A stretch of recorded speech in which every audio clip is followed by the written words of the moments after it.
दिल्ली के Ambedkar international centre 15 जनपद से परम पावन आचार्य सुशील कुमार जी महाराज का पर्यावरण जन्म शताब्दी में भारत के 14वें राष्ट्रपति माननीय श्री रामनाथ कोविंद जी, राष्ट्रीय स्वयं सेवक सह कार्यवाह माननीय श्री दत्तात्रेय होसबाले जी, अंतर्राष्ट्रीय विश्व हिंदू परिषद के अध्यक्ष माननीय आलोक कुमार, माननीय श्री कृष्ण सहाय विद्यार्थी जी, माननीय स्वामी चिंदानंद सरस्वती जी, चेयरमैन माननीय श्री किशोर मकवाना जी, वाइस चेयरमैन विश्व अहिंसा संघ वाइस चेयरमैन माननीय कमल ओसवाल जी, अध्यक्ष गौतम ओसवाल जी, कोषाध्यक्ष कुलदीप जैन जी, श्री कपिल खन्ना जी, दिल्ली प्रांत विश्व हिंदू परिषद के अध्यक्ष पर्यावरण संरक्षण की गतिविधि के गोपाल आर्य जी समेत गणमान्य व्यक्तियों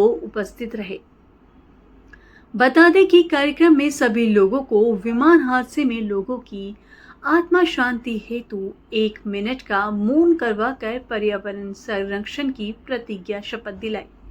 कार्यक्रम में श्री रामनाथ कोविंद एवं श्री दत्तात्रेय होसबाले जी गुरुदेव के चरणों में कल्प वृक्ष को जल देकर पर्यावरण शताब्दी महोत्सव का शुभारंभ किया गया। शताब्दी महोत्सव पर साध्वी दीप्ति ने आए हुए सभी अतिथि गणों को पौधा देकर उनका स्वागत किया। वहीं उन्होंने कहा है कि हम सुशील जी महाराज के शताब्दी महोत्सव को पर्यावरण शताब्दी महोत्सव के रूप में मना रहे हैं। उन्होंने आचार्य सुशील महाराज जी के विषय में बताते हुए कहा है कि उन्होंने अरावली बचाव के अवसर पर 53,000 लोगों को शपथ दिलाई थी।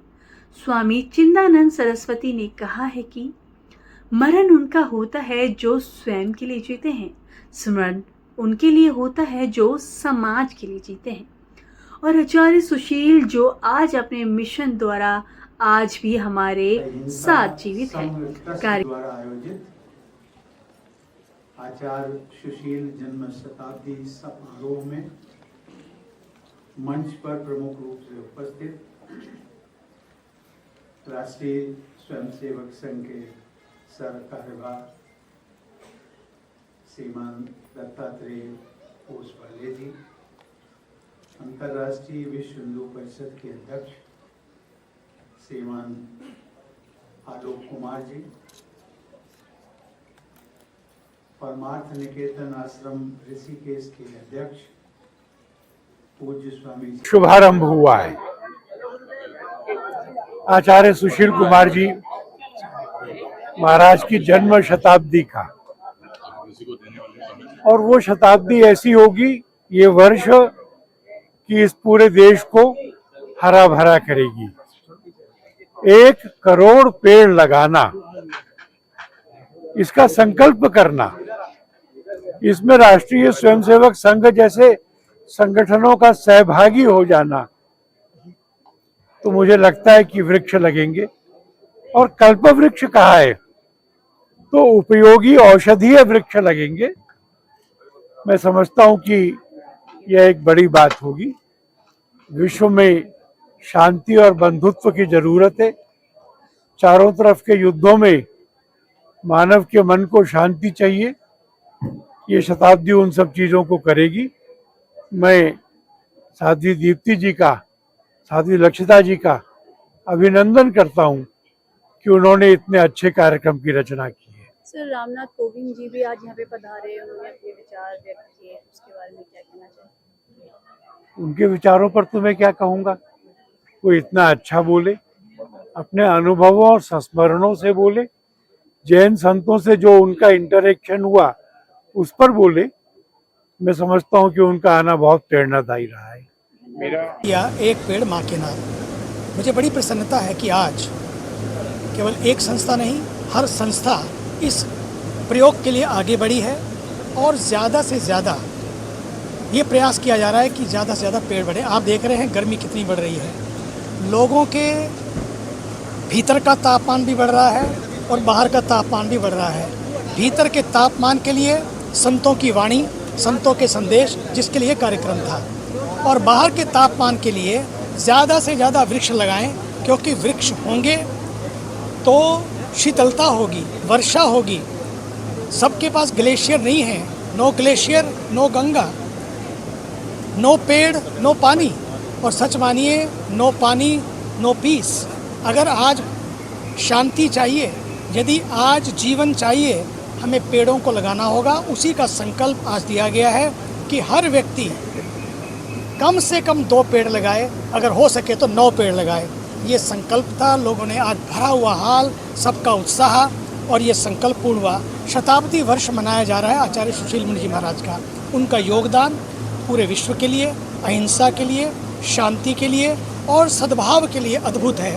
उन्होंने कहा, आज आप देख रहे हैं पूरे विश्व में युद्ध का माहौल है, हिंसा का माहौल है। उन्होंने उस समय कहा था, हिंसा इज़ नॉट द वे, अहिंसा इज़ द वे। युद्ध इज़ नॉट द वे। आदरणीय मोदी जी हमेशा कहते हैं, युद्ध is not the way, yoga is the way. इसलिए 21 तारीख को योगा डे भी मनाया जा रहा है, इंटरनेशनल योगा डे, जिसमें पूरा विश्व आज योगमय बन गया है। और आज का यही हम सबका संकल्प हो, करें योग करें, रोज करें और मौज करें। इसी का संकल्प अब यहाँ किया कि अब धरती योग भी करें। और धरती योग है, धरती पर ज़्यादा से ज़्यादा पेड़ों को लगाएं, पृथ्वी को बचाएं, प्राणों को बचाएं। धरती बचेगी तो हम बचेंगे।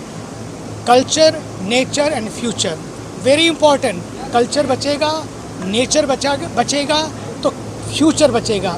इसलिए आइए भविष्य को बचाने के लिए हम सब संकल्प लें कि हम सब मिलकर पेड़ लगाएंगे। पेड़ लगाएंगे नहीं, बल्कि पेड़ लगाकर पेड़ बचे रहें। कम से कम 5 साल तक पेड़ों को गोद लो, धरती को गोद लो।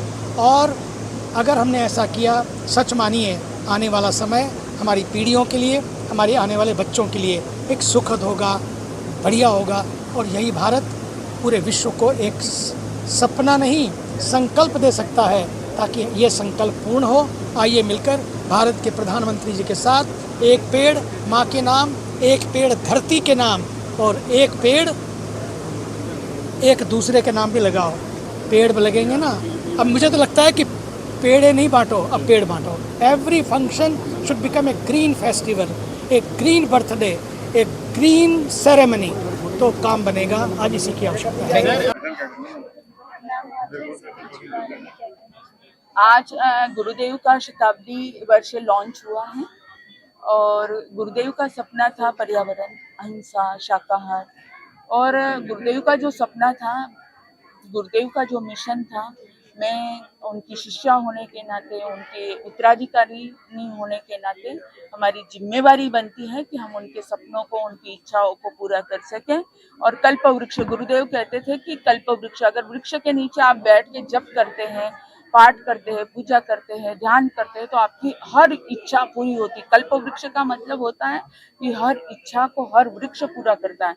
अगर आपके जीवन में कोई तकलीफ है, बहुत ज्यादा परेशानी है, तो आप पीपल का वृक्ष लगाओ, उसकी छाया के नीचे बैठो। आपको अस्थमा की प्रॉब्लम है, लंग्स की प्रॉब्लम है, तो आप पीपल के वृक्ष के नीचे बैठ के लंबी और गहरी सांस भरो, तो आपकी प्रॉब्लम भी सॉल्व होती है। और कष्ट है तो पीपल के वृक्ष के नीचे आप दीप जलाओ, नमो लोहे सवे साउनम का जप करो। तो गुरुजी कहते थे कि हमारी संस्कृति में, भारत की संस्कृति में इतनी विराटता है, इतना विज्ञान है कि हमें किसी और चीज़ों की आवश्यकता नहीं। हम अगर फूल, पत्तियाँ, पेड़, वृक्षों को समझ लेना तो हमारा विकास बहुत जल्दी हो सकता है। और व्यक्ति अगर स्वस्थ होगा, परिवार स्वस्थ होगा, समाज स्वस्थ होगा, राष्ट्र स्वस्थ होगा, तो देश स्वस्थ होगा, तो देश का विकास हर हालत में हो सकता है। तो गुरुजी का हिंदू राष्ट्र का सपना था, तो आज हम हिंदू राष्ट्र की भी बात करना चाहेंगे कि हिंदू संस्कृति बचेगी, पर्यावरण बचेगा। पर्यावरण के बिना तो जीवन ही नहीं है, और पर्यावरण होगा तभी हमारा जीवन होगा, तो तभी हम उस सपने को साकार कर सकते हैं। और पर्यावरण प्रदूषण तो बहुत है, हर तरह का प्रदूषण है, ध्वनि का प्रदूषण है, मानसिक प्रदूषण तो सबसे ज्यादा है। तो मानसिक प्रदूषण को दूर हटाने के लिए, डिप्रेशन को कम करने के लिए आप वृक्षों के पास आओ, वृक्षों से बातें करो। गुरुजी कहते थे कि अगर आप तुलसी के वृक्ष के पास जाके बैठो और उनको अपना दुखड़ा बताओ, तो 10 दिन के अंदर वो दुखड़ा आपका खींच लेती है, आपकी नेगेटिविटी खींच लेती है। तुलसी मुरझा जाती है और आपको स्वस्थ बना देती है। इसलिए तुलसी को माता कहा गया। पीपल को, बरगद एक विशाल वट वृक्ष है और बरगद जो वृक्ष है वो उसकी लाइफ भी ज्यादा है और जैसे जैसे वृक्ष का विकास होता है वैसे वैसे इंसान के जीवन का विकास होता है। तो अगर आपको आपके जीवन में अगर शुगर की प्रॉब्लम है तो आप इसके जामुन के वृक्ष लगाओ, जामुन की छाया में बैठो। उस जो जामुन की छाया की जो तरंग होती है ना वो बहुत शरीर को हमारी प्रभावित करती है, तो शुगर भी मेंटेन होती है। और वृक्षों से हम बातें करते हैं तो वृक्ष भी अपने आपस में संवाद करते हैं और हमें खुशियाँ देते हैं। धन्यवाद मैम।